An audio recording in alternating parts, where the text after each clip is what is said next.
Hello, my name is Erickson Regala, 36 years old, a global analyst and a proud Suzuki Franks owner.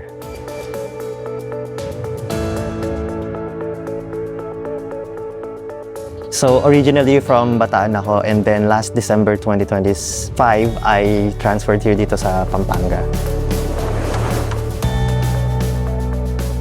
I actually planned on getting a new car kasi I know that I needed a car pag lumipat ako dito sa Pampanga. And the first time I saw Franks, love at first sight ako sa kanya. Meron na akong pangalan sa Suzuki Franks ko. Actually, ang name niya is Ulap.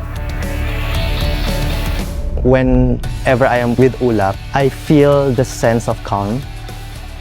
Dinadala niya ako from point A to point B safely and comfortably. And lahat ng features na kailangan ko moving in dito sa Pampanga is nasa kanya na. Si Ulap, I would say na siya yung naging companion ko. Starting my new chapter here sa Pampanga.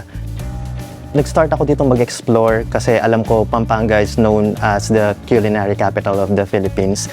And sobrang daming masasarap na food dito, especially yung aling lusing. Sobrang excited ako to explore and to meet new people here. So there is a cafe na merong view ni Mount Arayat. So sobrang peaceful siya for me and ayun talaga yung nilulook forward ko dito sa Pampanga. Tsaka gusto ko talaga yung area na at peace ako.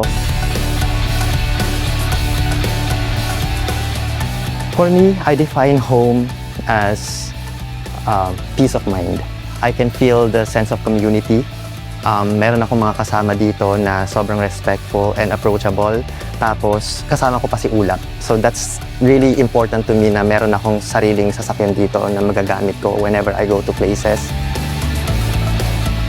Iba yung feeling ng comfort na nabigay ni Frank sa akin. Kaya sobrang happy ako na naging maganda yung decision ko choosing Suzuki Franks.